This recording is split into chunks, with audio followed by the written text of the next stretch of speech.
Hi guys, this is Melissa Esquivel. I was in charge of non-stress test for my topic this week. So a non-stress test consists of external fetal monitoring, and what it does is it's assessing a fetus or multiple fetuses oxygenation status. So it's trying to decide if the baby has enough oxygen. When a fetus is not doing well, they're unhealthy, um, it can't modulate its own heart rate when it's with its movements. So a provider who is monitoring the well-being of fetus or fetuses, by looking at it, they're going to look at the baseline, whether there's variability in the fetal heart rate, if the babies are having accelerations or decelerations, and I'm going to explain that. Accelerations are little mountains you can see kind of in the background. Here we have the little hills. Those are accelerations, and decelerations would be if you were seeing like these little dips or valleys in that tracing. And then there's some parameters for that we're going to talk about in a little bit. And these can be occurring with or without contractions. So the history of the test: in the 17th century, Philip Lee Gost first decided that fetal heart tones could be auscultated.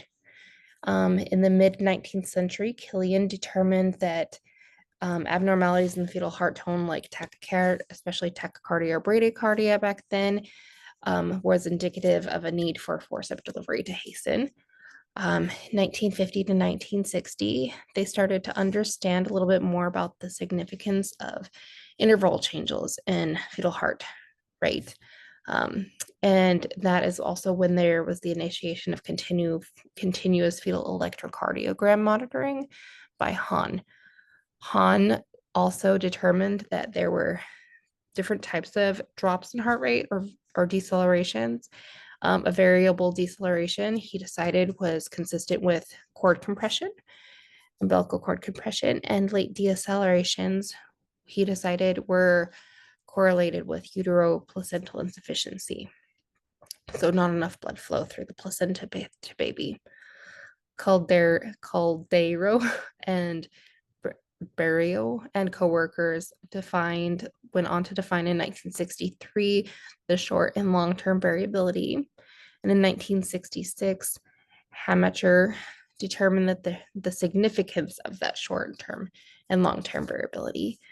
1975, Freeman proposed that the term non-stressed antepartum monitoring. Freeman, Lee, and their coworkers determined that there's accelerations that are actually the response of fetal movement, and that they were able to correlate with fetal well-being. So a moving baby is a happy baby. In 1981, Brown and Patrick determined that a non-reactive fetal status for greater than 80 minutes was frequently related to a baby who was unhealthy, who was compromised. 1982, DeVoe linked accelerations with increased gestational age. So younger babies don't have as many accelerations as older babies do. Ceferini and coworkers determined that a lack of accelerations when exposed to sound or intrauterine vibrations was correlated with fetal distress. So they also determined that decelerations frequently accompanied an absence of accelerations. So the current recommendations, is to perform NST when they are indicated, and the people or the groups or associations who are recommending this practice are American College of Obstetricians and Gynecologists, or ACOG, AWON, or Association of Women's Health and Obstetrical and Neonatal Nursing, and the Society for Maternal Health and Medicine, Maternal Fetal Medicine. So specificity and sensitivity are not that great on this test. Realistically, the test has a high false positive rate, up to 90% of tests. And the test also has a high risk of false negative tests occurring in 1.4 out of every 1,000 tests. So there are lots of indications for non-stress test while during pregnancy. So according to Umana and Zaccardi, They said that the current indications for prenatal non-stress included fetal growth restriction, diabetes, all types of diabetes, gestational, non-gestational, when treated with medications, hypertensive disorders, whether that's hypertensive disorders in pregnancies, chronic hypertension, or preeclampsia, decreased fetal movement, post-term pregnancy dates, so going past 41 weeks or going past 40 weeks actually, um, multiple pregnancies. So lupus is another has so many risk factors for pregnancy, and they want non-stress testings for that during that disease when pregnancy, recurrent pregnancy loss, alloimmunization or high drops, oligohydramnios, which is not enough fluid, cholestasis in pregnancy. And other ones could include maternal fetal heart diseases, hyperthyroidism, chronic liver diseases, maternal drug use, or chronic renal insufficiencies. There are not a ton of contraindications. However, in an acute crisis type of situation, such as a placental abruption or cord prolapse, it has no bearing in what a prediction of fetal outcome is going to be. So it's not an indication there. So for the procedure of the test, the patient is hooked up using two different straps. They strap on two different devices. One's called a transducer. It's like an ultrasound type thing. You put it on with gel. And the other one is a toco dynamometer. The transducer measures the fetal heart rate, and the toco is what's called in short. It measures uterine activity that may be consistent with contractions. So the test must be completed over at least 20 minutes. It can be extended in general up to 40, and will provide a continuous tracing for the medical providers to look at. When they're looking at it, they're monitoring for the presence of accelerations. They're wanting to make sure there's no decelerations. They're looking for an abnormal fetal heart rate baseline. And in general, that is anywhere between 110 and 160. And they're looking for variability of the fetal heart rate. So how squiggly it is from top, you can kind of see, and there's minimal, moderate, and marked. And they're also looking for fetal movement. Some machines can pick that up. Other times, patients are able to mark with a handheld marker when they're feeling fetal movement, if possible, since they have to be in a lying-ish type of position. It is best if you place them in left lateral position. So there are advantages so that it can be completed fairly easily and it's not invasive. It's just an external monitor. However, it can be challenging to receive a tracing, especially if there's issues with maternal habitus, or a really early baby can be very difficult to trace.